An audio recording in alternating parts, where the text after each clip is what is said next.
Greetings, listeners, and welcome to another fun-filled session of our one-shot called Dwarven Fiasco, brought to you by the Wednesday Night Crew.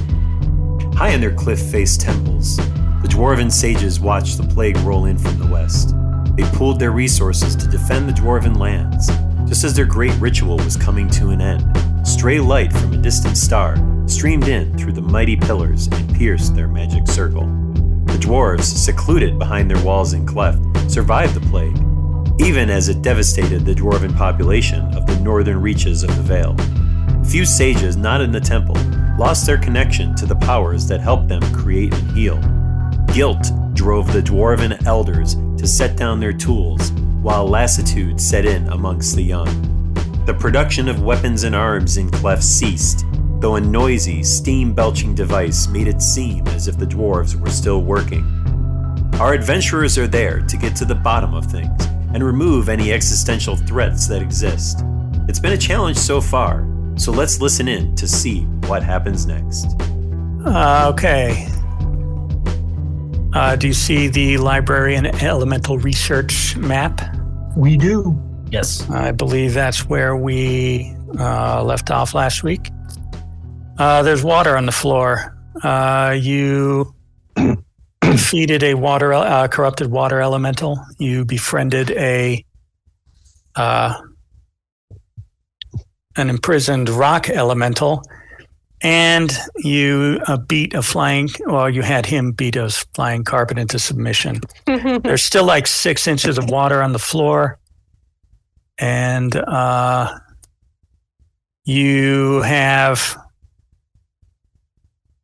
you opened the fire laboratory and thought better of it, so you closed that up. Yeah. There is yet the library, and you recall the zombie foreman when you used Speak with Dead. Speak specifically not to mess around in the library because the librarians take things seriously. And that if you walked up the penitent steps, you should either drink all of the drinks or none. So that's what you remember from last time. Over the door to the library, there is a maze insignia that looks somewhat like that. Ooh. And in spite of being warned about the librarians, whom I will show you. Are these scary librarians? Well, they're librarians, yes.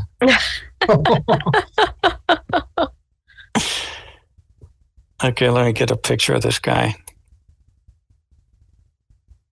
You open the door to the library, and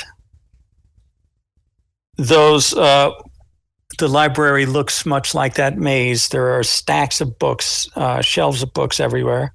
And there's these guys. Can you see that guy? Oh, it looks kind of like Dr. Robotnik a little bit. They're floating around, going through the stacks, tidying up.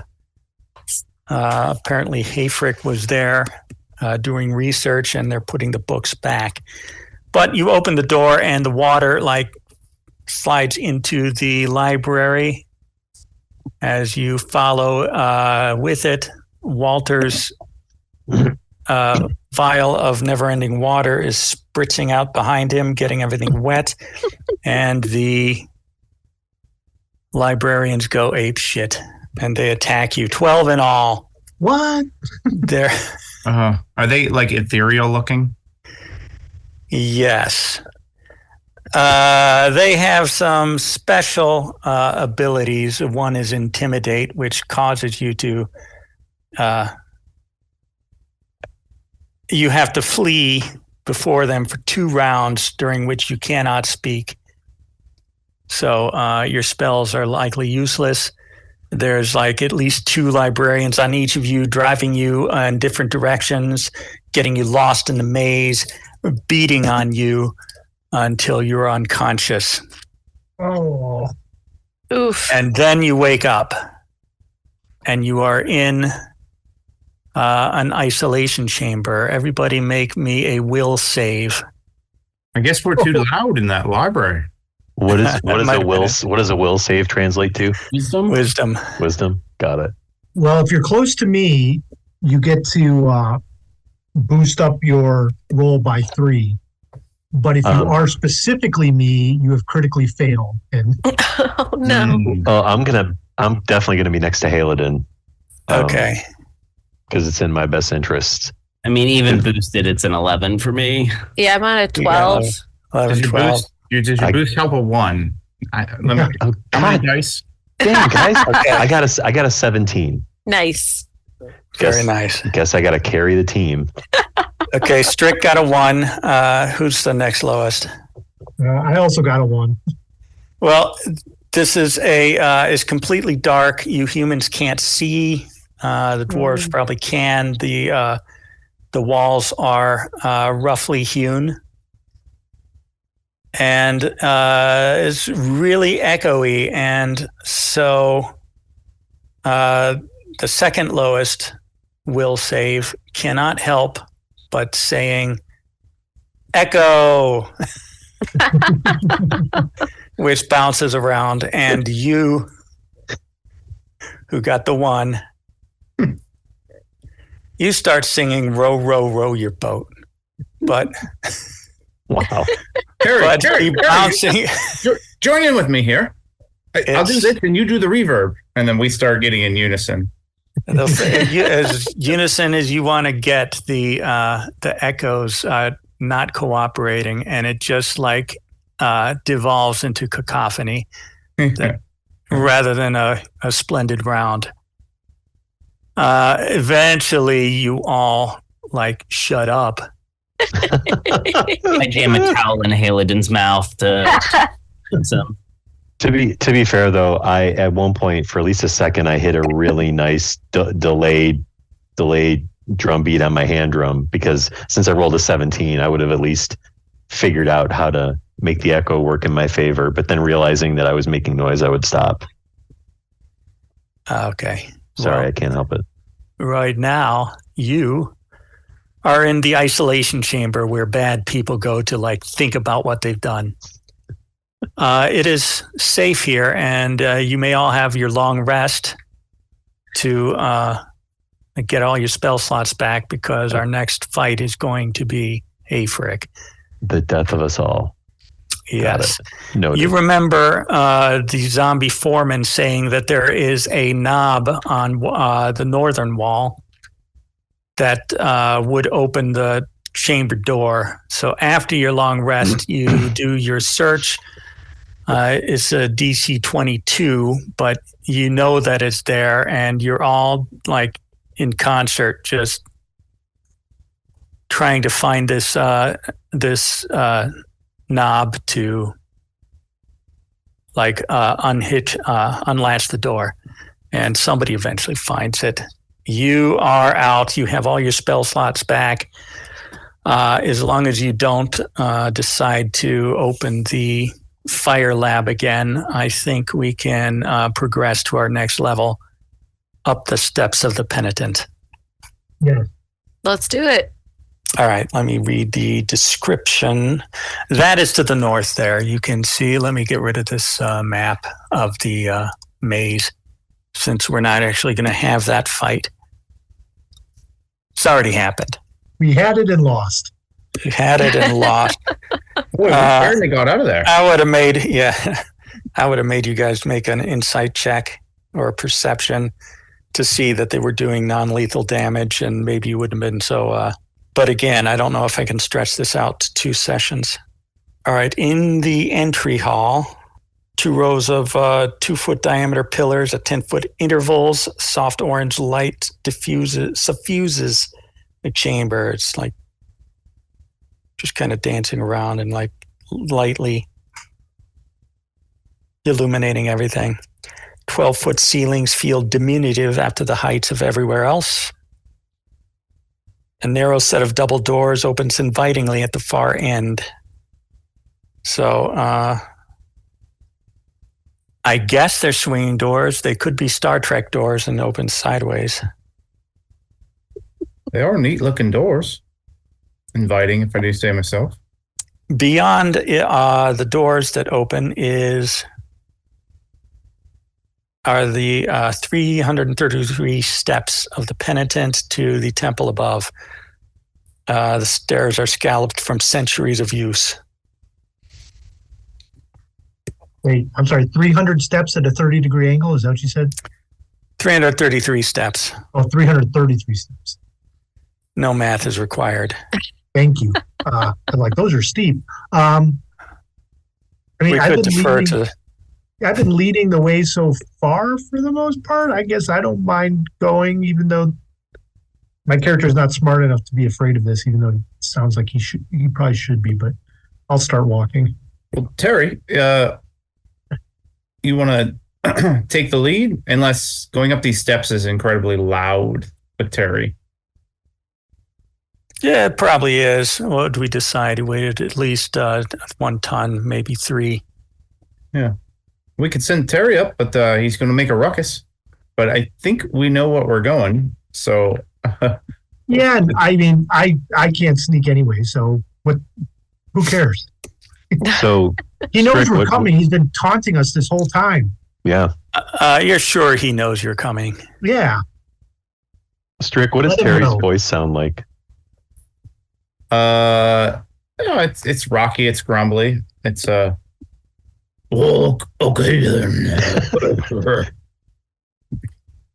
It's as grumbly as I care to. I mean, all I hear is gibberish. I can't understand a word he's saying. So It sounds like one of those cement mixers full of gravel. Yeah. Okay. That sounds right. Nice. good to know. That's apt. Mhm. As you're walking up, you notice that every 37 steps, there is a landing, 10-foot-long landing, richly embroidered tapestries hang on either side.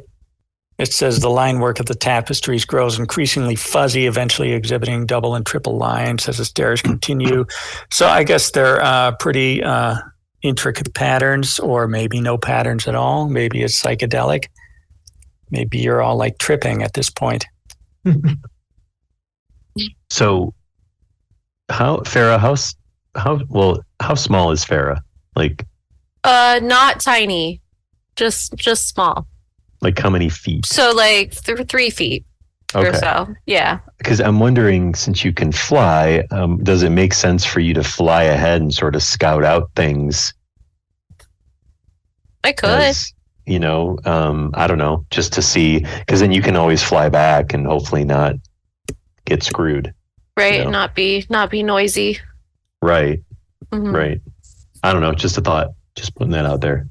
You could also wear one of these tapestries as like a really cool cloak, like 10 feet behind you. Ooh, I like that idea. You look really badass. Look epic. Yeah.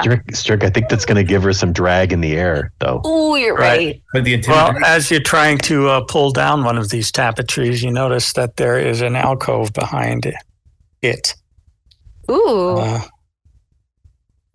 There's a basin. There's a 4-foot-tall semi-octagonal archway that leads into a small alcove, and a small metal pipe protrudes from the back wall of the basin that is in these alcoves. Hanging to one side is a simple pewter mug. Oh, nice. Looks like a water fountain. Anyone thirsty? Search for traps. No thanks. I got my water fountain back here, and I pull up my. Take Good a point. swig. Good point. It's just splashing continually behind me. Forgot about that. You're probably going to have to walk in the back so that nobody like slips on these worn stairs. All right, at the beginning of the module, it said that the stone was crafted by rock elementals and is magically protected from wear and damage. But it also says here that these steps have been worn from long centuries of use. So perhaps the temple itself must have existed before the rest of the complex was carved. Otherwise, it wouldn't make any sense. Right. Also, since Terry is a rock elemental, perhaps perhaps he can damage the rock surfaces if that should come up later. Just saying. So here you are at this first landing. There is a alcove with a basin and a spigot and a mug. How many of us could fit in this alcove? Is that 5 or 10 feet? It looks like it's under 10, but so just a couple let's of us. split this. Yeah, let's just split the difference. So it's small. You can't all fit in it. Yeah, I guess I'm worried that if something rolls down these steps, like perhaps maybe that's why that there's this wear in the steps too. I could be watching too many of those silly Indiana Jones movies. Indiana Jones. Or silly Japanese game shows where they're throwing. Oh yes. But yes, Penny Blankenship, is that one of those? Exactly. That's exactly right. I mean, did we know that this room was called the Steps of the Penitent? Like, is that something that we saw, or is that just you calling it that? That is me calling it. Probably when you asked the zombie. Oh, yeah. He probably called it that, and you surmise that that's what these are. I mean, as a whole, he didn't say it was a trap, but he did say drink all of it or drink none of it. I mean, right. I will. As a holy person, I will drink all of it. Okay. You will? You take the pewter mug and you hold it under the spigot. Choke. The holy water does flow. It's a blonde colored, lightly carbonated beverage. Which you said you'd drink all of it, and you do. You drink the whole mug full. And it doesn't taste too bad. It's not what you would order if you went to a bar, but it's okay. And turn around and say, that wasn't so bad. Anyone else care for a you say that wasn't so bad, then you're like, anyone else care for a quaff? You are a dwarf, are you not? I am a human. You are lawful good, though. I believe. Yes. Okay. Nah, I'm good. Okay. Yeah. That drink looked too light for me. I'm aces. I'm fine. If I need anything, I'll get something off of the dribble thing on Walter's belt. Yeah, that doesn't sound very appetizing to me.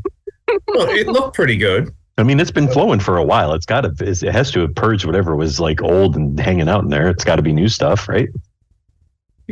He cleared out the line. Look, it's not nearly as dark as Strick pulls back on the tap, pours another mug. It's more of a beige color, less tan, brown. I see more bubbles in it now. Strick, you're a dwarf, are you not? Strick is a dwarf. Yeah, and Okay. so he drinks that down. It says, Terry, one for you. I don't see a mouth, so let me just fill this up and I'll give you a good splash. And he gives Terry a splash. Why are people drinking this unknown stuff all willy-nilly? Oh. I know, right? It's crazy. Because half of us have to do it. Hey, in addition to splashing it on Terry, it's on the ground, and even though there's no shag, you feel compelled to suck it from the floor. If you're not going, if I hadn't have done it already, it established precedent. He probably would play this differently. Well, Terry, if you're not going to finish that, Rick spends his time tunneling through dirt and is not ashamed of. There is no 5-second rule that Strick's ever known. Mm-hmm. All right. I see no reason to continue here. So you may continue up the stairs. At the next landing, If you check behind the tapestries, there is on the west side this time another alcove with another basin, another spigot, another mug. Well, I'm going to take his, you must drink it all at face value and drink from this one as well. It's a right pub crawl. It is. From dungeon crawl to pub crawl. So if I am going to extrapolate here, Halidin and Strick are the ones who are going to be drinking, and everyone else is going to not for this entire Exactly. step. Yep. I think that sounds right. You get to the top of the... Oh, no, you don't get to the top of the steps. Halfway up the steps, a rickety pile of wooden furniture blocks the hallway. You may make your way... Well, you can do whatever you want. Rocky can... Terry can bust it all open. Yeah, let's have him move it. You make Okay. that happen, Strick? So I'm not even going to bother with have you guys do your stealth check or a sleight of hand to carefully disassemble it. He just busts it through. You already know that Hayfrick knows you're coming, so you're not worried about it. But this is warning that you're right outside the door. You get to the top of the steps, having checked for alcoves all the way on each landing. Yeah. The two of you drank your mug of ale. The holy water gets stronger and darker, more flavorful as you reach higher. You're drinking some imperial stouts, basically, at the top. You don't know what you're all missing out on. You don't. Because what you have, the two of you have the benefits of protection from evil and good for 2 hours. That's fine. Nice. Yeah, you'll be fine. You're in the back. Let me bring up the I next map. had just been looking up that spell because I have that spell as well. So if anyone feels they're really missing out and would like it, let me know. Well, last time we did the whole zone of truth thing and burned a spell slot, and you could have saved my life with that burnt out with that spell that was burnt out. Man, That's for nothing. true. What do we get? So- What do we get out of it? Hardly anything. Another week. Yeah, you got right. So if we have protection from evil, creatures who are evil who attack us have disadvantage. And we cannot be charmed, frightened, or possessed. Before you get to the top, are you going to cast that on anyone else, on everyone, or are you going to wait till to take an action during combat? I mean, it is, I can only do it for one person and it lasts 10 minutes. Oh, And so I don't know if it's worth it to cast on anyone right now. all right. As we get to the top of the stairs, here you are to the south of this huge room described as the Temple Prime is an enormous square chamber with the one side open to the world outside. So yeah, there's definitely fresh air coming in. You can see that sky feels there good. to the west. Okay. More than, well, you don't see it from here, but if you went to the balcony, you would see that there's a 40-foot overhang and 2,500 feet below the valley floor. So it's would be a thrilling view if you got there. You're here at the top of the stairs. You do not see Hayfrick, but you see a line of skeletons advancing slowly towards you from the octagon in the middle. You have some time. You can look around. There's star guides in the ceiling, which are aligned to reflect starlight at important calendar dates to the main temple area there, that octagon in the middle. So for the record, a bunch of skeletons, and we don't have our cleric. You don't have your cleric. Cool. And you know that except with a few occasions, things have been resistant to turning. Carved on the walls are inscriptions and scenes of Dwarven history dating back centuries. In this huge room, only about 40% of the walls are covered. However, there have been holes blasted in the walls, which you assume was by Hayfrick to mark the beginning of his reign. Well, seems angry. He does, and he does not seem to be here. Well, this room's quite ominous, don't you think? Yes, Yeah. I think. Is there is there moonlight coming down currently and illuminating through these beams? Is that what we're looking at? These beams are traces that you, as a wizard, may recognize as star guides, light. Just channels, just so that when the star is in the right position, it allows light to reach that central edifice. They're I am guessing that they are currently empty. Let's say you got here at noon. So is sunlight outside there to the west? And if you see any beams along these star guides, that would just be stray sunlight and have no significance to the temple. And we get the sense that this is aligned to the lunar cycle or night cycle or starlight. Well, it's aligned to starlight. Okay. And perhaps if you had lived in the village of Cleft, that you may have remembered this from school books, that this is a kind of a astral calendar. All right. So I think I've seen this before. If starlight comes down, it hits that big glowy thing in the center, and these beams go off, and it hits these certain points. As to what would happen, I don't know. I don't know if we have the time to wait around, nor, what becomes when the light comes down. There's a lot of skeletons around. Yeah, are the skeletons moving towards us, or are they just hanging out? They are. They're kind of converging on your location. They're just shambling slowly. They got some ugly-looking scimitars and falchions and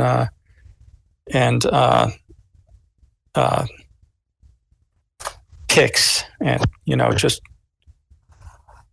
things designed to chop people up, How far away punch are through they? armor. They started a line across the middle. They're converging on you.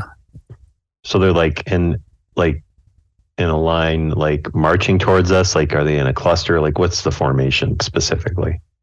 They were on single a file skirmish or line. No, they're on a side by skirmish side? line. Okay. Yeah, side by side. But since you guys aren't moving, they're converging. Oh, good.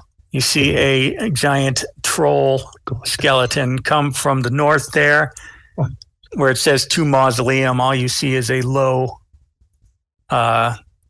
archway that this thing had crawled out of, and is lumbering toward you Cool. with a nice bone club. And we came out the opposite side, and we are. You came from the right side of the map. Yeah, Yes. from the library and research area, and Because we're. dwarves have this thing about north being on the left. And these squares are how much? 10. 5 feet, 10 feet, 10 feet. Damn.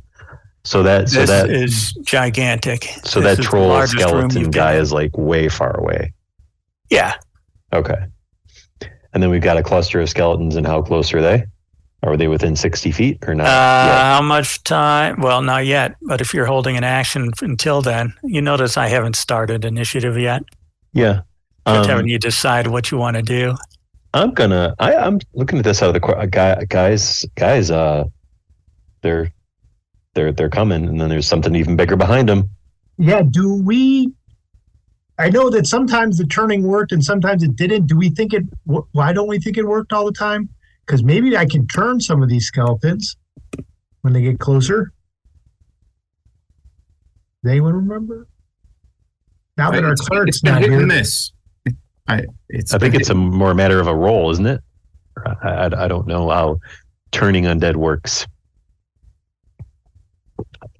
Or if maybe at some point they didn't qualify as undead. It's a save. Yeah. So it was based on how many saved. I think it's worth a try. Yeah, I gotta wait till they get closer so I can get most of them. Mm-hmm. And I've got my drum at the ready, and I say, I've got a spell ready to go. Say the word, and I'll shatter these bags of bones. They get close. What distance do you want them to be when you guys start your actions? Are you still all huddled up there by the doorway, or are you maneuvering? A little bit. Oh, step up there, Terry. So I guess. Yeah. It'd be Terry's not afraid of no bones.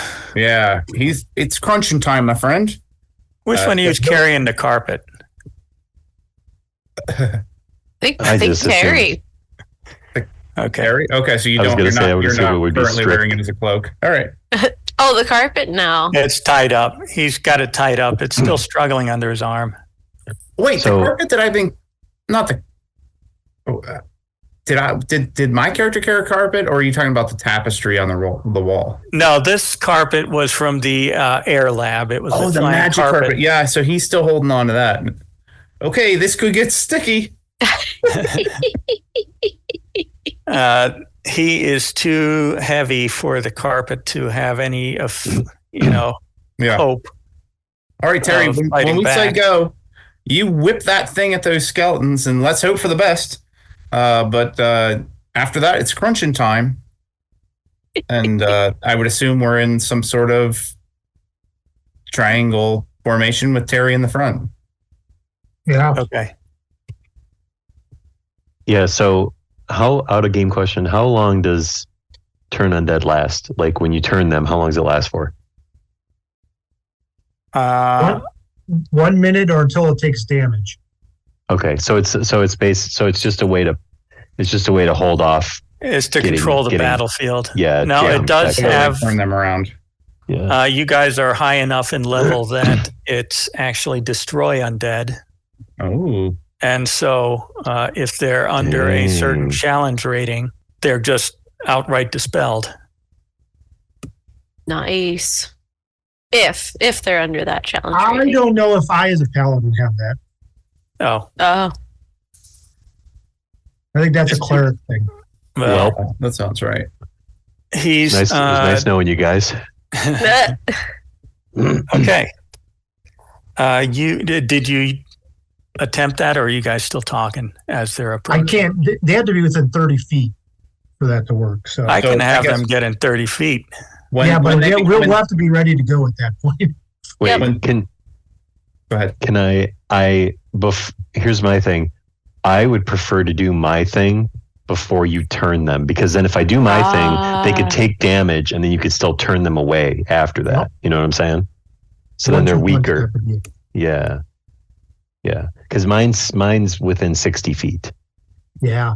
Because then I'll hit them. And maybe that's the idea. Maybe we try to strategically do range things that we can, and then as they get within range, any ones that are left, you can then turn them. Yeah, having them see a difference, and you saying that, I pull a javelin for my. Yeah. I'm ready to go. Nice. So, surprise round. Yeah, I'll get a spell ready. Yeah, go ahead. When do you want to kick it off? like now. Okay, so they're like 30 feet away. So I guess Terry, 60 after feet that for too. me. After that, then I'll tell Terry, let it go or whip it. So I'm when I see that they're 60 feet away, or just shy, like just past 60 feet away, or like 50 feet away, whatever, right? So I want to get as many of a cluster of them as I can get within a 10-foot radius sphere. Oh dang! So that's 20-foot diameter. Okay, nice. Oh, nice. Yeah. So 10-foot radius sphere. And and however many that is, they all need to make con saves. DC 14. And what is the effect if they fail? Thunder damage. The best of the damages. It looks like half of them like crumple into bones. Oh, I don't even need to roll stuff? No, I'm not going to have you roll yet. However, I would need initiatives now. Fair And enough. this is now round one of combat. So I technically still burned a spell slot if I didn't roll. Yes. Damn it. There are still apparently skeletons and this giant troll skeleton advancing. Did I narrow out the herd at least? You did. Okay, because that's. I love how you're not telling me at all. So that's cool, but it's fine. I'll live with that. Unknown. I mean, you Yeah. see piles of bones on the floor now, as Sweet. in addition to the skeletons all milling about. I did And when I that. say milling about, I mean walking with purpose and dread towards you. Yeah. Yeah. I show have of force. I have a 4 for initiative. I have 19. Here we go. Oh, That's good. crit. Yeah. Grit 1 or 2, 20. Yeah, Right. 20. Okay. So I it's got 22 for Strick. I got an 11. 60, Okay. Walter. Yeah, it's 16 last week. Okay. Interesting. Did you want to do that? Was 60 feet away, so you're still holding your turn. I mean, your turn undead, Mr. Well, yeah, Hayladin. He left the Oh, he left his mic behind momentarily. It looks like he left the room. apparently. Strick, you're also controlling Terry. What is his? So Terry's going to go walking up. What's his initiative? Oh, yeah. Good call. Oh, boy. I am high and low tonight. So I rolled a 2. We'll call it low dex. Call it 3, I guess. I'm pulling it up, but 3 should be close enough. Okay. Hey, quick. Yeah, you got to get a firm grasp on that carpet. Here they come. So is it, I'm continuing with my turn? Yeah. Okay. Wait. Let me remind myself what the turn order. You got a 22. Yes. Okay. You would go first. So he's going to crack his knuckles and throw out a level 2 spell, Earthbind, on the big guy. The one way in the back. Yep, all the way in. Okay. Yeah, range 300 feet. So I'm sure that's Wow. within yeah, range. it's concentration though. Choose a creature you can see. Yellow strips of magical energy loop around the creature. The creature must. Oh boy, the creature must succeed on a strength saving throw. Oh, I'm sorry. I have so many. That's something for a flying creature. It's not Earthbind. It's Maximilian's Earthen Grasp. Is what I meant to say. Earthbind was like to bound a flying creature to the ground. That seems like a useful spell. Yeah. Yeah. It looks like it would work on dragons, actually, from the description. All right. So Maximilian's Earthen Grasp, a 5-foot square. So again, around the big guy. And the 30-foot range, so I've got to scoot up a bit. I'm probably hoping I don't fail this. The target must make a strength saving throw. Against 15. Or it is restrained and takes some bludgeoning damage. What does half damage on a pass. What does the spell look like? Boy, you're gonna burn me on this one too, aren't you? Yeah, I mean, I think we all picture it the same way. It's a moat of earth that kind of comes up in between the cracks of the marble tiles that are around, forming a fist, and then to grab onto something and squish it. So the troll appears to be contending with a large earthen fist. Okay. The damage was 12 damage. If it passed, it took 6, but that is bludgeoning damage. If it failed, it's restrained in the earthen grasp. Okay. He is like fighting with it. It appears he is fighting with your earthen fist. All right. One action, so it'll end next turn. I'm not concentrating on it. End of its next turn. And then, so Strick pedaled up. He'll pedal back a couple more feet backwards. Okay. I slowed it down at least. Terry, get situated with that carpet. And that's my turn. And Terry goes as number... He's at the end. Yeah. All right. What does Hayfrick do? All right. He does something.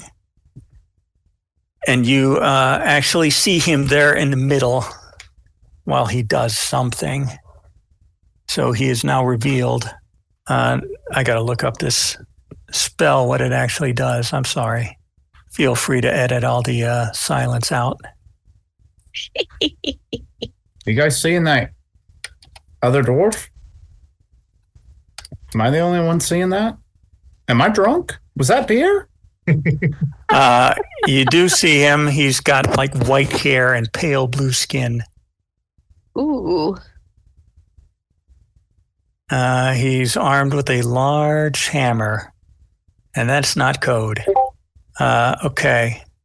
Well, we'll move on while I figure out what that effect is going to be. We are still early in combat. Who's next on my list? Farah. She is going to...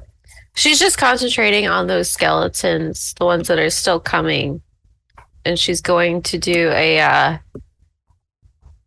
magic missile, level 1. And I'd say she just like picks 3 of the skeletons and shoots 1 at each. Just about when those missiles hit each of these skeletons, they appear to explode. Ooh. Nice.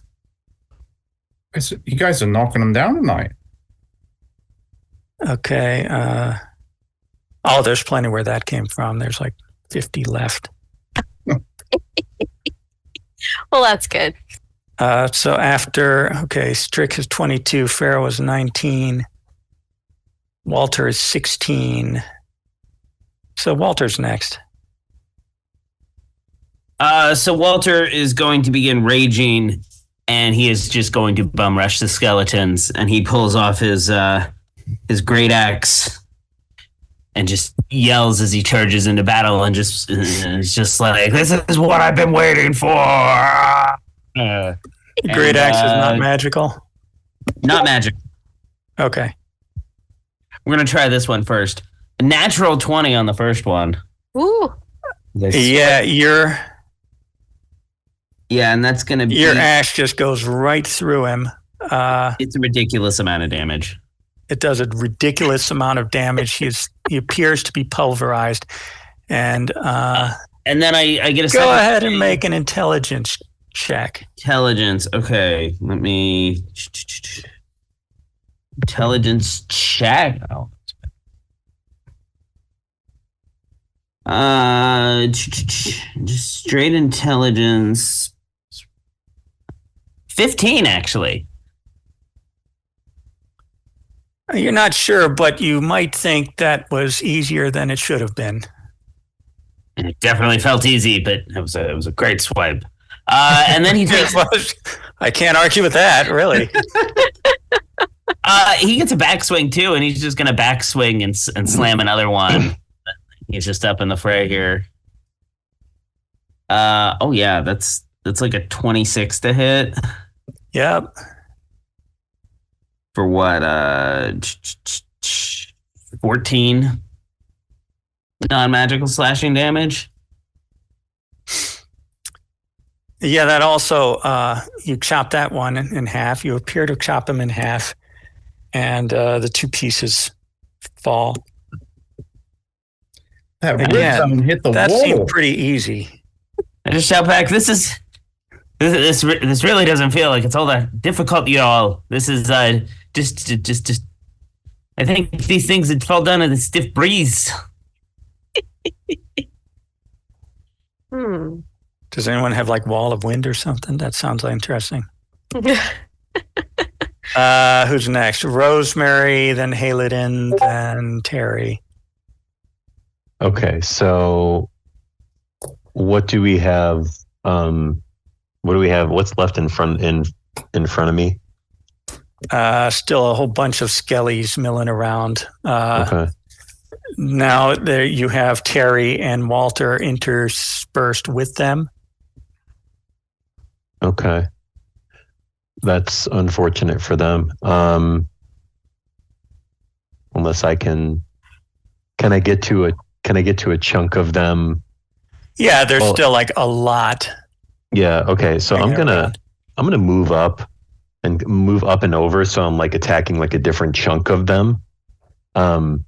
And because I want to get as many as I can in a 15-foot cube.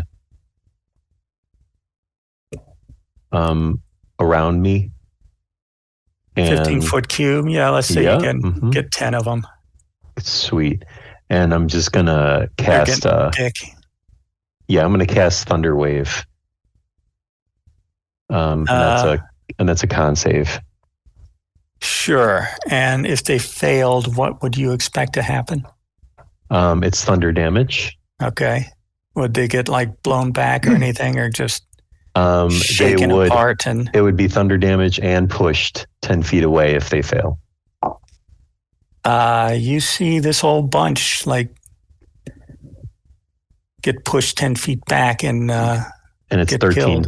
13 thunder damage. Yeah. So sure. And they shake apart and guys, I'm with Walter on this one. I think this is I think these are all just here just for us to waste our time. This is a distraction. Waste time and spell slots. That was Rosemary. I think I'm next. I think you're next. Haley. So I will walk to get within 30 feet of the biggest group of skeletons, and then turn the unholy. They need to make a wisdom save against a 14. Otherwise, they need to spend their turns moving away from me as much as possible. The ones within 30 feet of you. Yeah, and I'm willing to move up to get within close to a number of them as much as I can. We can have that happen. And they appear to move away from you. Gone, foul creatures. We have bigger fish to fry. Terry. Fish fry. Strict, get Terry to bowl over some of these rest of them. We must get to the bone troll or whatever the hell he is. Yeah. Yeah, he's got something planned for Terry. He's like, I think Terry's got something in his bag of tricks that can help you, but he's not up yet. He isn't. I thought he was after me. He's after you. Oh, Farah went already? Yes. Yeah. Okay, thank you. So I say, all right, Terry, I know you got it in you.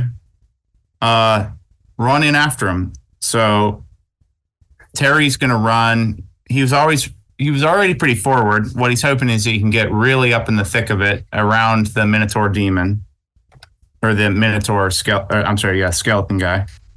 And there's a big concentration of them. And I say, all right, stay back, to the rest of the group. About 20 elf's worths. And all of a sudden, Terry, that grumbling noise that you heard in his throat earlier, he starts vibrating, and this grumbly sound comes further and further. You see little bits of sand start forming around Terry. And he's like, all right, he's going to blow. Give him about 6 seconds. He's going to blow in 6 seconds. So at the end of Terry's turn, he's going to explode. Well, so out of game, Terry, excuse me, took the action Sandblast. Okay. After vibrating for 1 round. So this goes next round then. And then lets loose a pretty tremendous blast. So you sent me that. It's in Discord, but he's channeling to let loose a sandblast. It doesn't look like it's concentration, so he's just doing it. Okay. And that lasts, it takes 1 round to accomplish. Yeah, so And technically his next instantaneous. action would be releasing it from the way that I read that spell. Okay. I'll defer to you since you have the stats in front of you. And you are targeting a bunch of skeletons, or you sent him on ahead to get that troll skeleton way in the back? He's assuming that troll, he caught, since Strick pinned that troll skeleton up pretty further, and they're all running away from Halidin, that if he goes up near them, he's going to get a great concentration of them. That was my goal, at least. Okay. And for you as the DM, the range is a 60-foot cone. And that's next round. Okay. Top of the round is Walter, I think. No, is it Walter? Strick. It's you. Yeah. Then Farah, then Walter. So, and there's still like hordes of them like pouring towards us, but they're kind of turned at the moment. We get the sense that in a few turns we'll be overwhelmed. That's what it appears to be, yes. Says, all right, Terry, you blast right down the middle, and right behind Terry, Strick will throw some big guns out and throw out a wall of fire. So Strick will concentrate on this. You create a wall of fire on a solid surface within range. So it's 120 feet, so he gets up there. But the wall is 1 foot thick. It is made of fire. And how wide is it? It's really wide. It's 60 feet wide. Okay. So he creates a big wall right behind Terry. So right down the middle, there's a 60-foot wall of fire, and anything that tries to cross that wall will take some pretty severe fire damage. He's like, all right, watch the edges. I think we got to clear down the middle. And erupts this huge, the whole arena there is now glowing with this fiery light as this huge wall of fire erupts. It's 20 feet tall. So the skeletons that try to walk through this wall appear to be dancing in the flames. Well, that's not good. They don't make they don't make it to the other side. Well, that is good. Let's see what Hayfrick does. He's also got a 22 initiative. I got to mark down the technically, spells I did have a using. 21. I read that wrong. So, but for next round. Okay, well, when they match, I try to give you guys the advantage. Okay, so you're after him next time. You're all bunched up. What is the range on a cloud kill? Does anybody know? Oh. 5 10 feet. feet. 5 feet. 5 feet. 2.5 feet Mhm. I'm reading 20-foot radius sphere. from the caster. The range is 120 feet. Yeah. Oh my gosh. Walter, You put on guys that are all mask still and bumped up. jack. You guys are still bunched up, are you? I mean, I moved to be closer to where there was a group of skeletons. I don't know. Yeah, why. you moved I up. also moved. Yeah, and Walter is was up. also up there. yeah. So we Rick- spread Yeah. out Rick's some. closer I than You he stayed three back. are up front. Strick is also closer than he wanted to be. Okay. But I also get the sense we're spread out because as Walter went one way, I went another way because he was taking care of skeletons in one flank and I was going to the other. Get more All right. skeletons. So Okay, you're on There's one some flank. You are on one flank. Walter is on the other. Strick is in the middle. So either I screwed you over, Walter, or I screwed myself over for your benefit. We'll see. We'll find out which. Well, Yes. whoever's in the middle is definitely going to be screwed. Oi, That's Terry.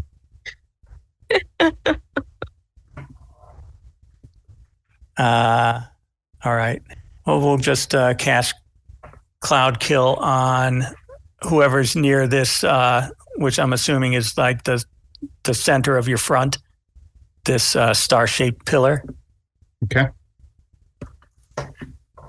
And whoever's there will experience what I call a Cloud Kill,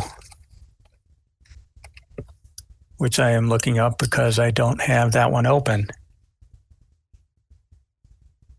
20-foot radius sphere of poisonous gas. One action, range 120 feet, 20-foot sphere. It is a con save. It's going to last for 10 minutes. It does say it's concentration, so that's good. But when this is cast,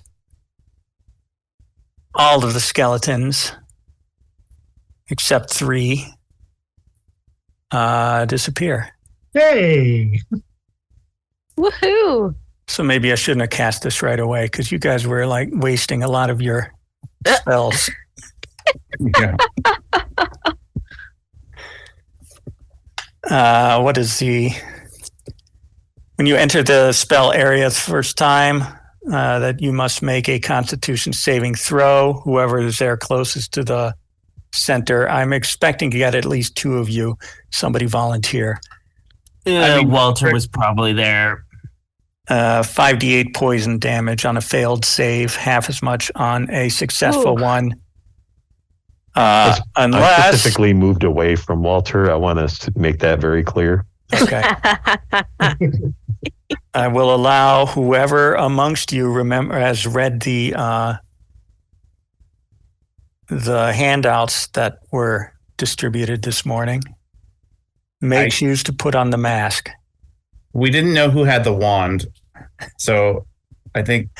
We don't know Unless who we has a mask actually- either. Right. So maybe it's a roll. Argue amongst yourselves. Whoever the 2 of you there near the pillar are in Cloud Kill, 5d8 poison damage on a failed save. Let me see what his DC is. It is pretty high. What thing's too big for me? I wouldn't have taken the mask. DC 17, I'm going to say. He does have a high intelligence and proficiency. I feel like Walter would probably have the mask. You think?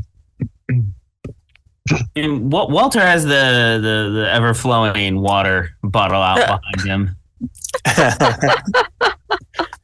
Bear probably doesn't have it because No. You're kind of you're kind of on the small side. Oh. So then it's either Haladin, it's either you or me has this mask.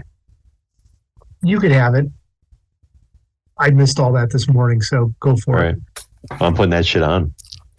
Unless it's an action, I have to wait. That's fine. Well, I'm expecting you to, if you didn't have it on, it would take an action to put it on if you are in the cloud, in which case you'd only like suffer deleterious effects for 1 round until you get the mask on. Which, I mean, Or you can, like, we run away. haven't established yet who is in the cloud except for Walter. Okay. Because we need to establish that because I'm in the cloud. Yeah, we can. I thought Terry was up there. Oh, is it Terry? is it Terry and Walter? Terry's front and center. Oh, Well, while okay. you guys are arguing, I'm going Yeah, to fuck take a bio break. Throw- real quick. Throw Yeah. the fucking NPC in there. Get him out of here. Absolutely. Why are we arguing over which one of us is going to go? We got a perfectly good NPC that we could just toss at this thing. Yep. Exactly. Plus Walter, but yeah. I mean, Well, you know. no offense, just trying to thin out the herd. This is a numbers game, Walter. Yeah. That's what's going on right now.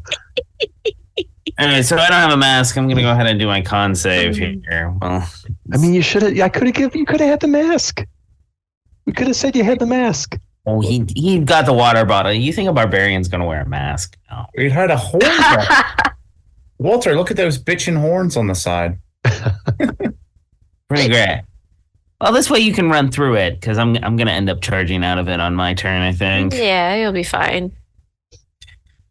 So let's see. Probably, unless you die, but you know, chances are low. You just got to get a 17 or above. Nine. When Walter and Nice. 19. Paladin Nice.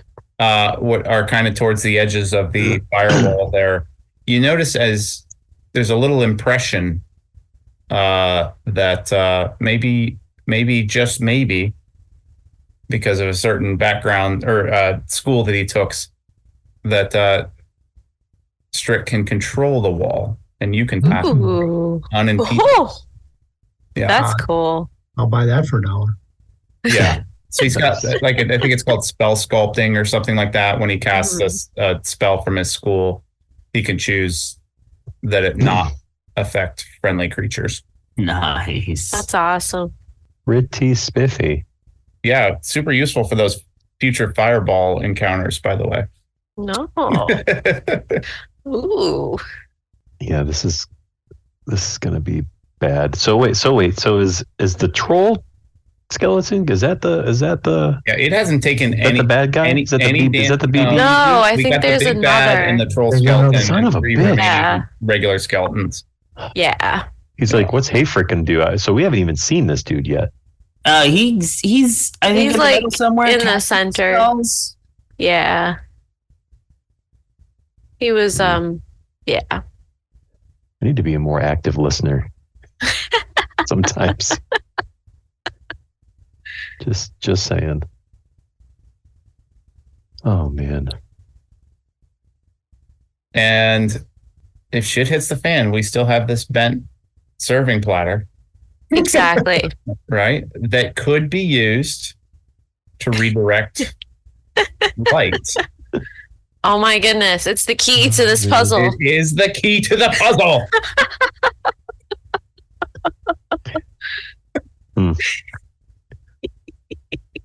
I mean, I commend you for your commitment to the bit and trying to make this work. I will kill us all to just to prove why I carried something for 5 weeks.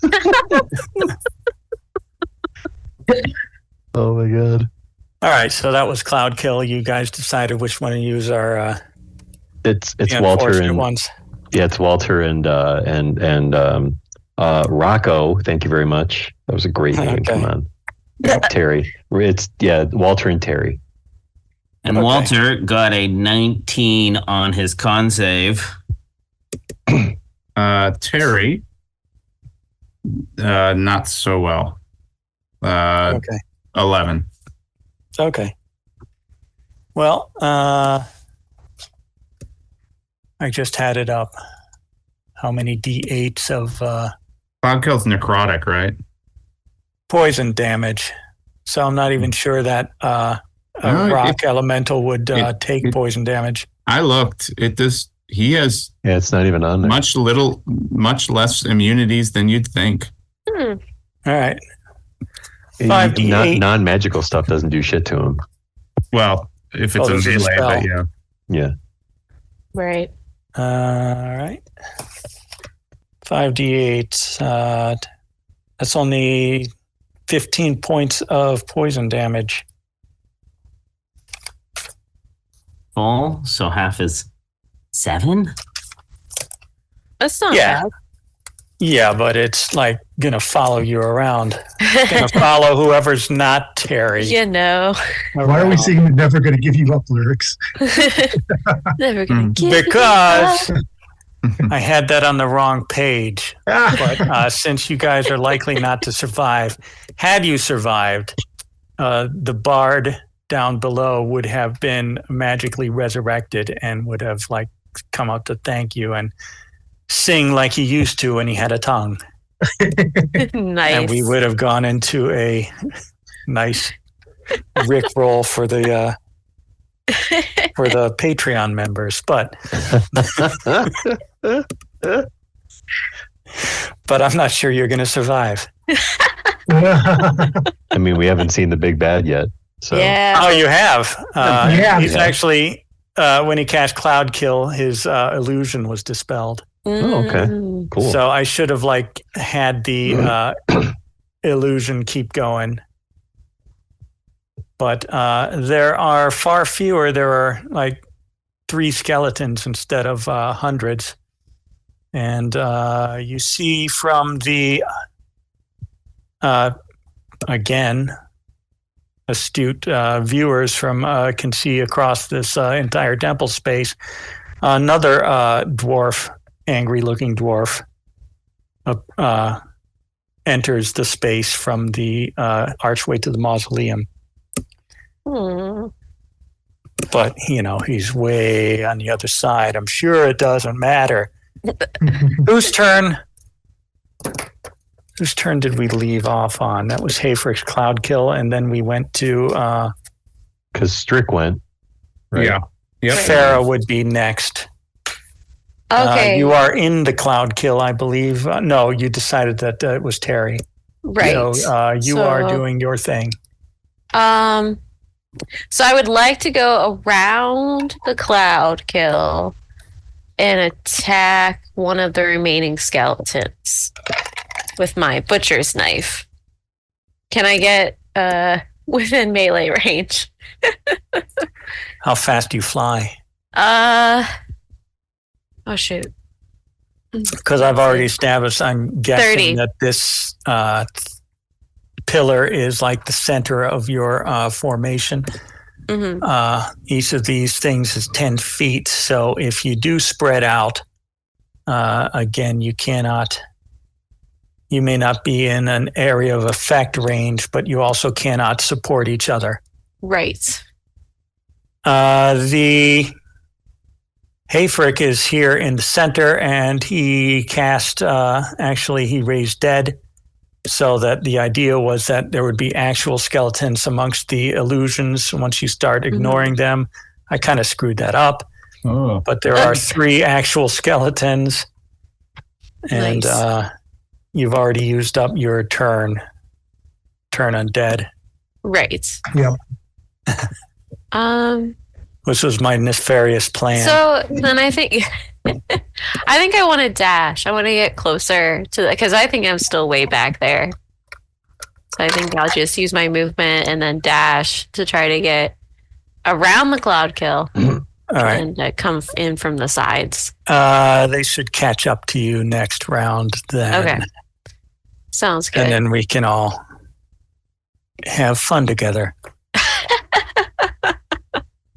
That was Farah, so it is Walter's turn. You are no longer confronting any skeletons. They are further up. Farah is taking a charge at them. Yeah, so assuming I saw the rest of the skeletons sort of flicker out before this Cloud Kill surrounded me, I'm going to try to roughly aim myself towards where those skeletons would be and charge out of the cloud kill. Moving towards where those skeletons are. If I can get there with 40 feet of movement, I'll attack. If not, I'll dash to just get to them. It looks like that's about 60 feet away. They were going to close in on you. All right. However long that took.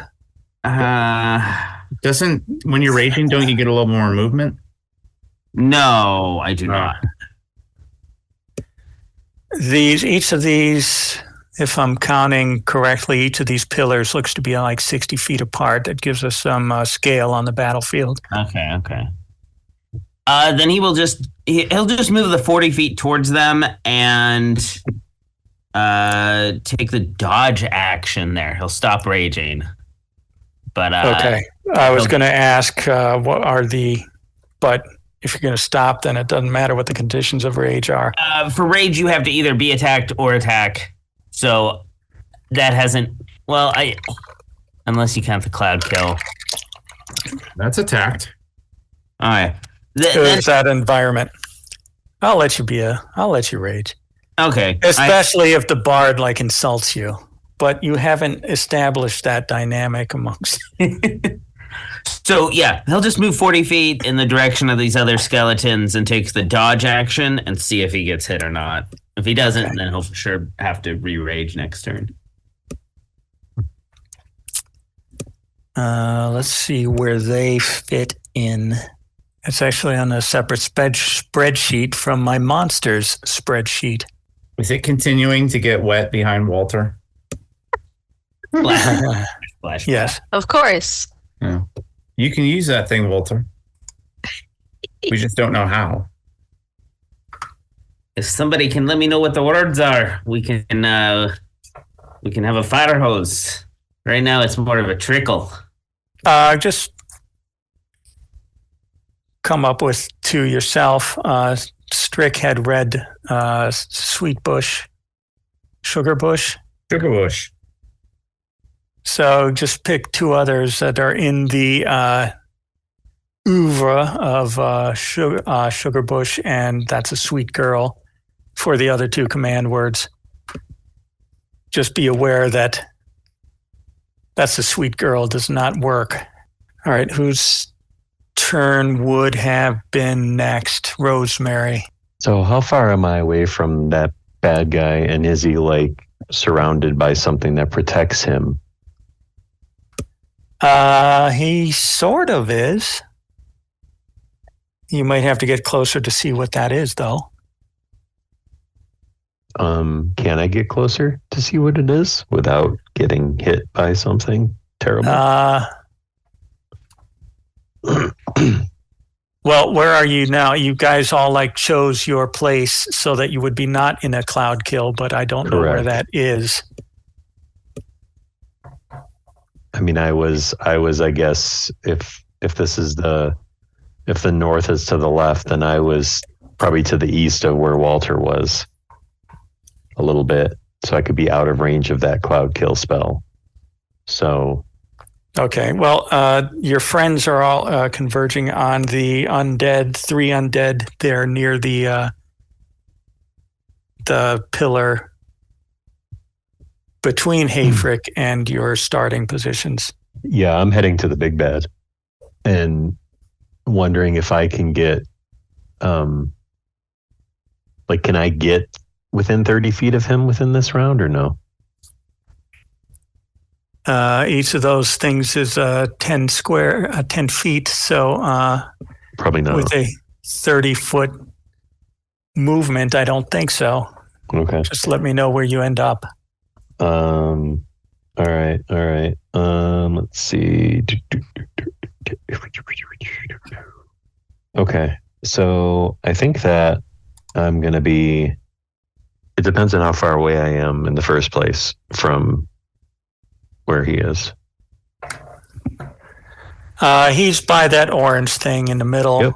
Mm-hmm. So knowing that these squares are 10 feet and knowing where you started, which I don't know, how far away did you get with your movement speed?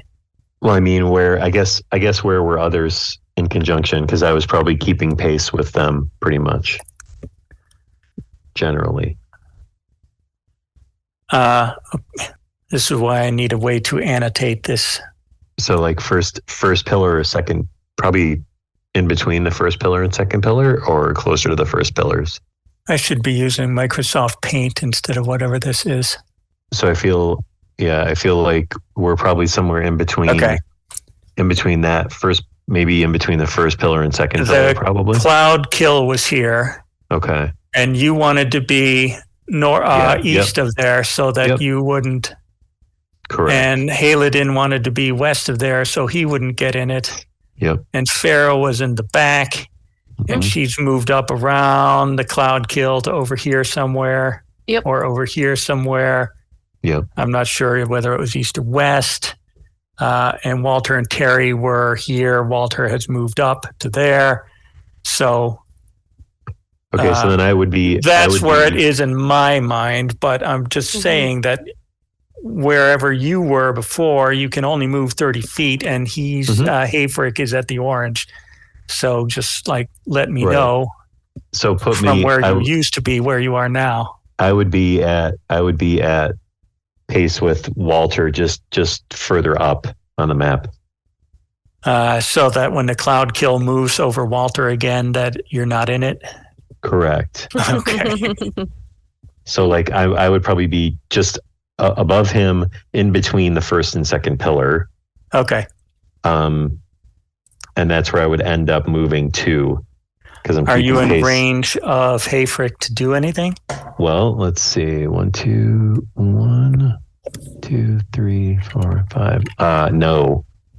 So that's cool. So then, let's see. I feel like I should do something worthwhile, because right now I'm just kind of standing there because I don't really. There's only 3 skeletons left. I don't want to waste spells on that.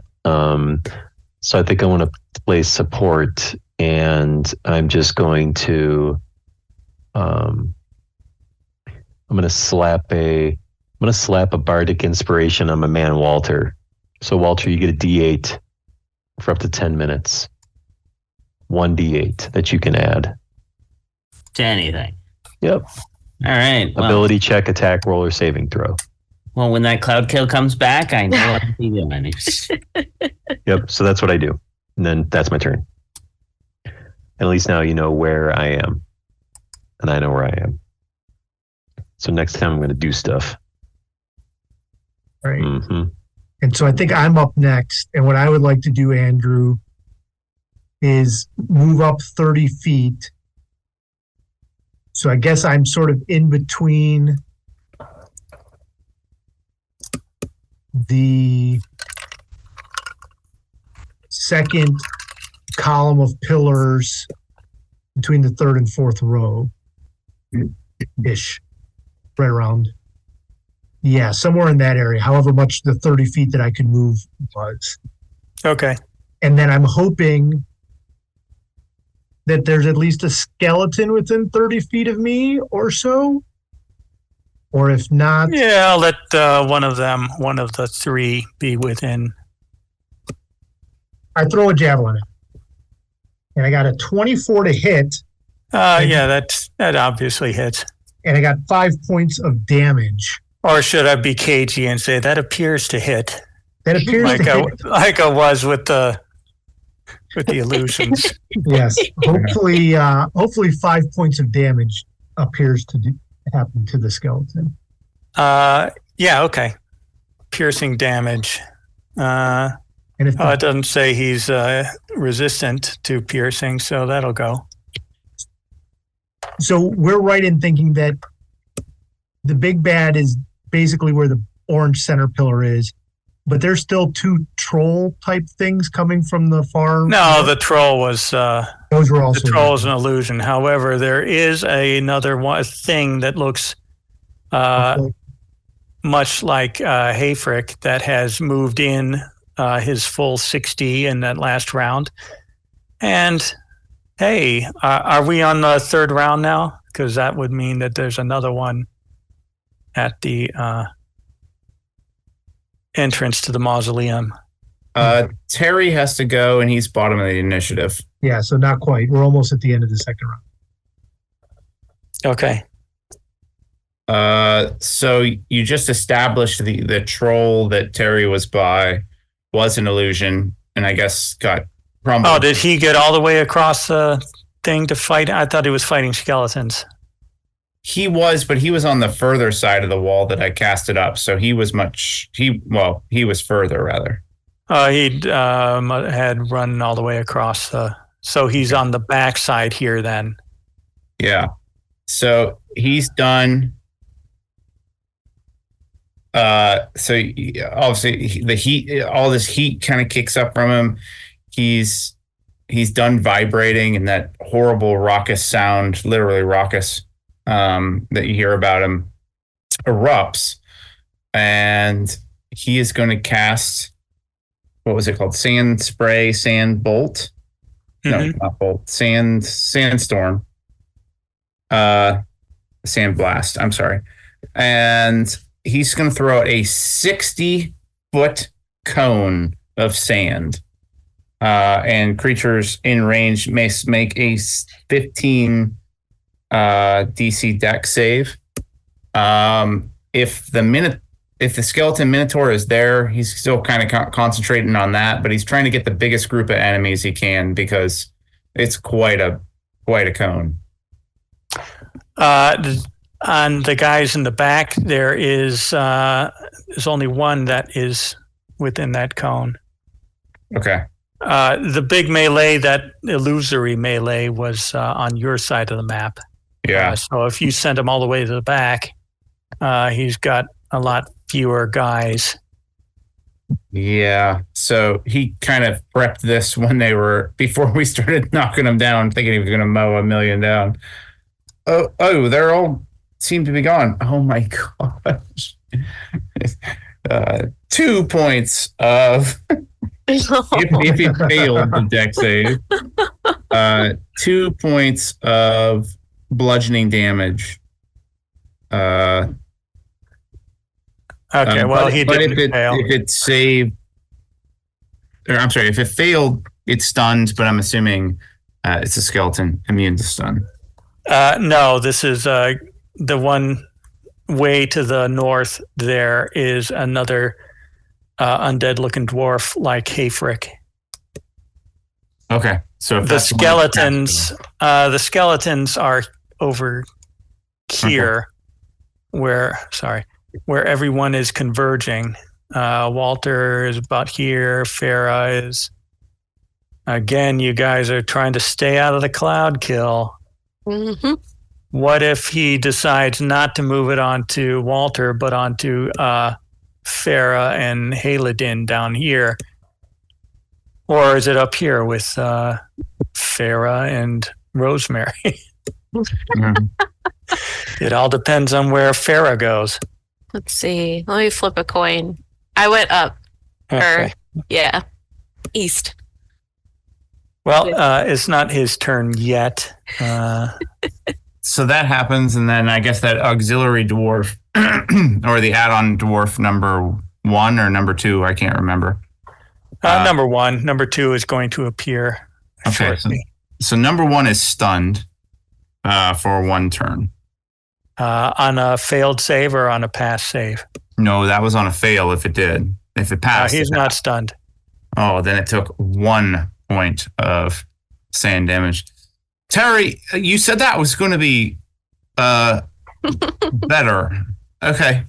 That was Terry's turn. So Terry's going to then after that just start. Oh, wait, no. If you'll allow it, because especially given the time. Yeah. As Terry lets loose his 2 arms to cast the sandblast, the magic carpet that he'd been gripping the entire time lets loose and is now run amok, or however the DM treats that. It is not friendly. It is not friendly to you. No, but, I'm hoping it's not friendly to everyone. I think what the flying carpet would naturally do is we've already established that the balcony to the west is open to the air. Yeah. Apparently, whenever this disaster happened, the water elemental, the rock elemental, this flying carpet, everything was trapped in the laboratories down on the lower level just below. And I am sure that given the chance that it would like to escape. So that happens. He will be moving his full speed out of combat. I'm sorry if it's not like funny, but I think that's what he would do. It's accurate. Have a safe flight. That was happened because he opened his arms up, so we figured, yeah. Yeah, but the thing was tied up, so if you actually released it, then it is gone. Okay. Another undead priest appears at the mausoleum. They will be making their full movements on each turn to come into combat. Hayfrick starts off again at the top of the order. He moves Cloud Kill over Farah and Rosemary, which again is we're doing a DC 17. I should have put the mask on. Con I save? could have put it on my last turn. You could have. Son of a bitch. Regrets. I failed. That's 5d8. Ooh, nat 20. Nice. You passed. Yay. So let me get my dice roller out since I'm running out of pre-gen d8s. Who would have thought that you'd use up a lot of d8s? Watch him roll good on this one. We're screwed. No, I'm just using Google's roller, and it did roll great. Of course it did. That's 26 damage. There were like 87731. Okay, that could have been worse. 13 for the pass save though. Yeah, it's poison damage, and wait, I have to do math. that would have been his bonus action to move that. And his actual action, what would he do? Something mean. No, he used his bonus action to move Cloud Kill. He is now invisible, and he will take his considering movement. the sandstorm whipped up a bunch of dust. That was a different guy. Oh, it was. That was the priest of the hammer who had come to back up their leader. Those guys are going to continue to move, which leaves, okay. After Hayfrick, it is Strick, and then the skeletons will go, and then Farah. Well, I'll have one between Farah, Walter, and Rose. So there will be interspersed between your turns. Go ahead, Strick. Okay. So Strick, I believe, was down / west. So he's gonna kind of move up to within 60 feet of Big Bad in the middle and fire off. Yeah, we're gonna burn some spell slots at this point. A 3rd level magic Are missile. you Oh, shooting? roll. Does magic missiles work on invisible targets too? No, you have to see them. That's right. I mean, it's an automatic hit, but yeah, I can't. Yeah, I do believe it's on site. Yeah. If you let me retcon that, because I was just being stupid. Yeah, don't Okay. use that spell. All right, then he'll drop the wall of fire behind him, stop that concentration, but then open up a earth tremor, and and he's going to cast that kind of in the middle. So it's going to be he's going to randomly choose a 20 foot cube in the middle of the gate there, if you will. So I'm seeing that's like maybe 1, 2, 3, 4. And he's going to choose northwest and throw down an earth tremor to see if he can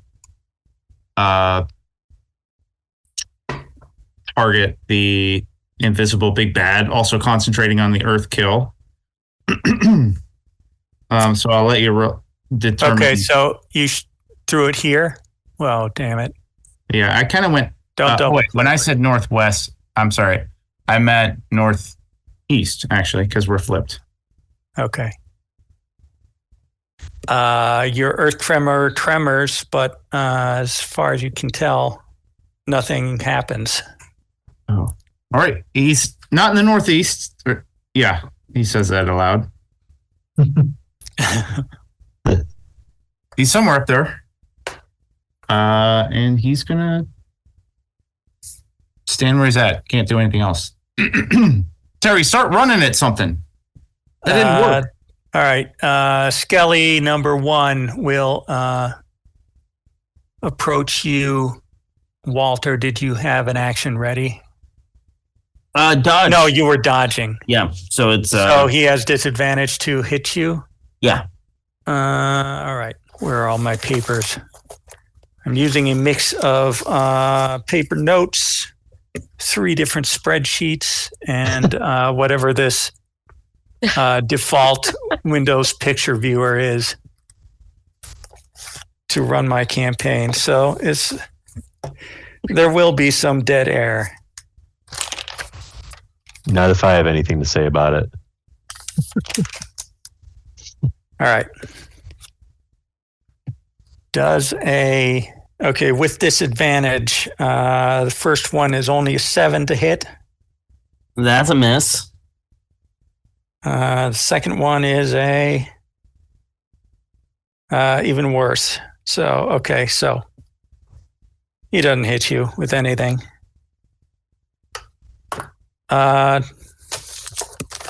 Next on the list is Farah. All right, so there is a guy who's directly on top of Walter, or right next to him if you wanted to do your sneak attack. Yeah, so I'm thinking I go towards Walter. But you begin your turn. I'm in the cloud kill. So make sure that you take that whatever I rolled last time. Okay.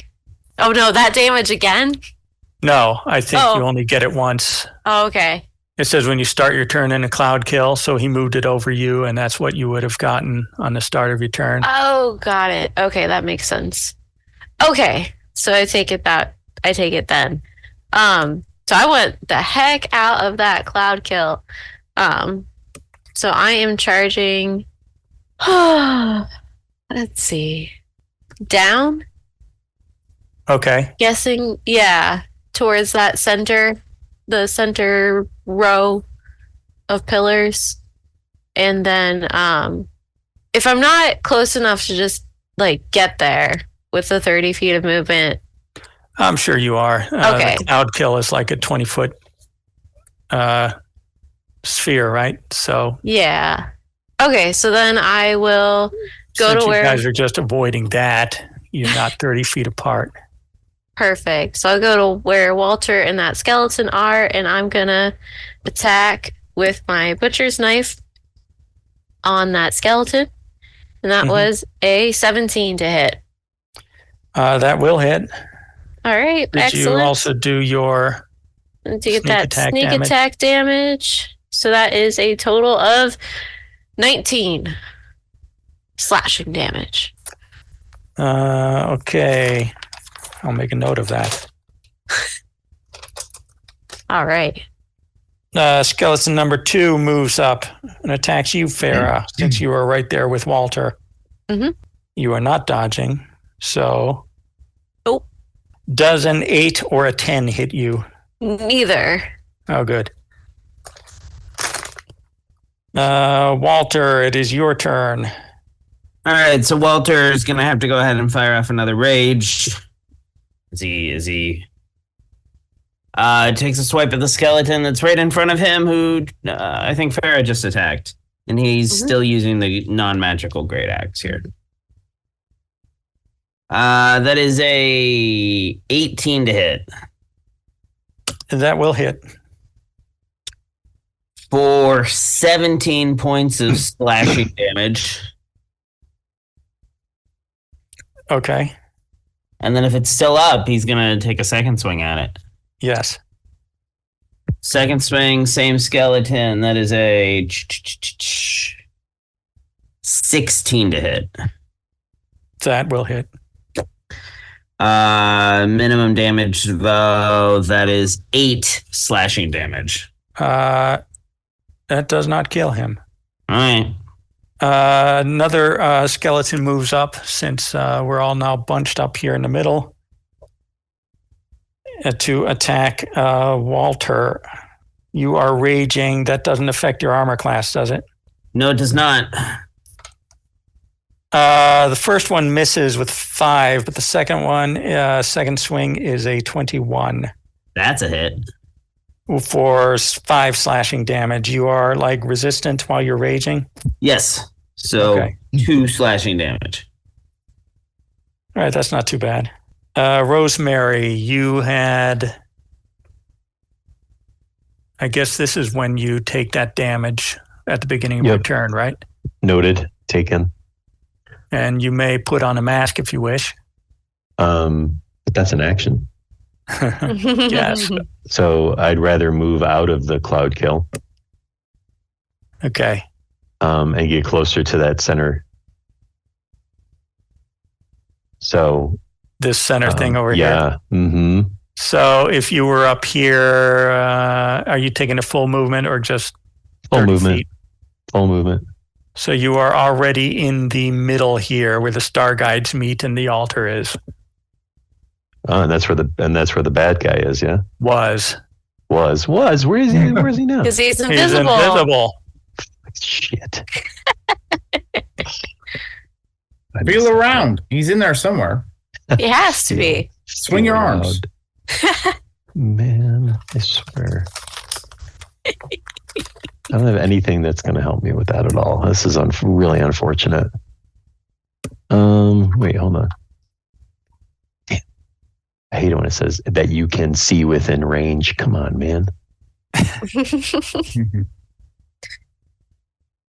Throw a blast out. Yeah. Yeah, drop a fireball right on your head. Yeah, because if he's invisible, there's no way to know where he is. He could have moved. No idea. Well, that's the point. Yeah. Yeah. Just say out of game call out. It is 10 after 10. Just want to put that out there. That I have a feeling we're not going to defeat the boss this evening. You want to end on a cliffhanger when the third priest enters the arena? That sounds Yeah, great. sure. Okay. That will be at the end of this round. So I'm going to, in that case, I'm going to, as I'm kind of freaked out now because like I was so confused by everything. I'm just gonna cast. I'm gonna cast Shatter. And in a 20. It's a 20-foot diameter sphere. And it's going to be all around that what is it, that the pillar thing or whatever it is in the center? Yes. Yeah, I'm just going to cast Shatter on that. The altar here does not actually shatter, but the effects of shatter will include this 20-foot cube or sphere. It's a sphere. Okay, it doesn't appear to affect anything except for the ground shakes a bit. I mean, I still want to roll the damages though. Yeah, go ahead. Okay, good. 13, 24. I got 28 thunder damage. Wow. That's respectable. Dot, dot. All right, So I there's think this. there's Rose that. Haladin, you get to move to wherever you want to do and take Stupid your turn. visibility nonsense. I was near a skeleton before when I threw the javelin. If I could get close to a skeleton, I would like to, since I can't see anything else. Yes, they are all bunching up here. Everybody's bunching up right about here, 20 feet shy of this star-shaped pillar. I think there's two on Walter. Am I correct in thinking that, Walter? Yes. Yes. Then I would like to attack one of them. From a distance, or are you going to move up a close? No, I'm personal? gonna move up and melee him, and I get a dirty 20. On Yeah. the first. It's only 5 points of damage, but then I backhand him, and that is a 25 to hit Uh-huh. for 7 points of damage. So a total of 12 points of damage. Okay. When we're deciding which one to hit, do you want to kill one outright or just again, damage? I would One love of to them. kill one. I would love to kill one outright. Okay. One of them is no more. Yay! Woohoo! It's a game of numbers. At this We killed point. something. Yes, I think it's Rocky's turn. It is Rocco's turn. Harry, Rocco. Terry, you guys can't pronounce his primordial name anyway, so hey, go get that one and on the left, flanking us. So he'll head up towards the Priest of Hammer, if there's something that you called it. right. Yeah. So he'll run up there and try to engage that priest. He only has a movement speed of 30. They will engage right around this pillar. Okay. The second priest of the hammer is going to have been about here, and the third one will enter the arena. What does Terry do? when So he I'll leave you on a encounters- cliffhanger that you can play out next week, especially since I'm not here, and this might be something that you can carry forward. So he uses his other skill, which was vibrate, which I didn't really realize was a 2-part thing. He goes, "All right, you try to stun him."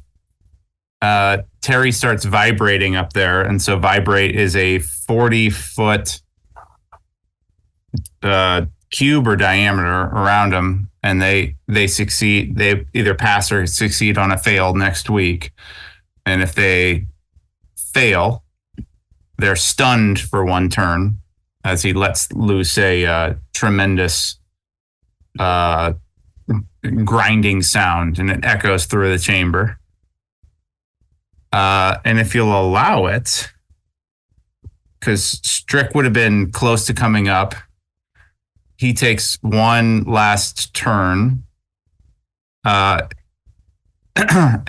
runs up to the edge of the gate and says, "Well, I guess I'm not making this dang Twinkie anyways." He goes, so he grabs all the ingredient from the Twinkie, which is elven flour, cream of eldermore, degraded grains, water, and 3 other ingredients that we never established. He holds them in front of the air wand that was found in the last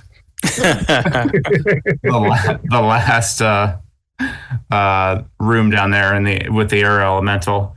He goes, "Okay," and he activates the air wand, blasting it to the back of all of these ingredients and spraying it all over the center of the Nice. map.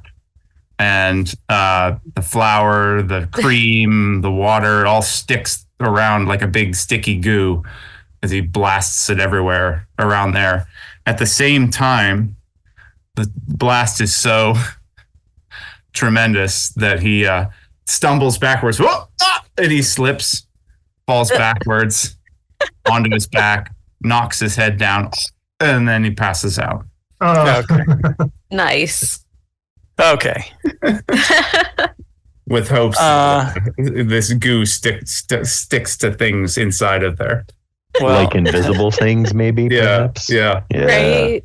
I will let you without a dex save see a void in this cloud where somebody is, but it will not stick to him. He doesn't see that. He got So knocked clean out. you see a void, and he's down here at the edge of this octagon to the west. Okay. So that's where he is. I'll try to get this map updated with where I believe everybody is by next week. Yep. And maybe somehow Chris's character miraculously survived suffocation. And we'll come and help you. Yes, coming to save. Nice. Yep. So there's a priest who's currently under a vibration spell. There's a priest here, one here. So there's a total of, you killed one skeleton. There's a total of 7 combatants against you. Damn. All right. It's pretty good. Okay. Three priests, 2 skeletons, and the big guy, or am I missing someone? 3 priests, 2 skeletons, and the big guys. That's 6. Yeah, 6. Yeah. Cool. Okay. Slightly better. I was thinking the 3 skeletons. You killed one. We can do that. Yeah. We just need to get rid of the skeletons so we can focus on the problematic. Exactly. Sounds Right. good. Right? See you guys on Saturday. Yeah. Yeah, for sure. See you Okay. then. Looking Thanks, forward Andrew. to it. Yeah. Thanks, Andrew. Yep, this was fun. Have a good night, guys. Good night. Night. Bye. Bye. Hey there, listeners. Would you like to support the Wednesday Night Crew as we go on adventures in Eberron, as well as our other adventures in other systems like Basin, Alien the Role-Playing Game, Call of Cthulhu, and many others? Then be sure to visit patreon.com/Eberron Adventures. Heck, you could be as famous as our supporters Jonathan, Andrew, and Sean. You get your name up in lights. Well, maybe not lights, but how about the end credits? Soon enough, we will be adding more tiers to our Patreon with cool things like character names, character creation, homebrew items. The list will be endless. So please be sure to visit patreon.com/Eberron Adventures to donate and be a part of the family. And as always, see you next week.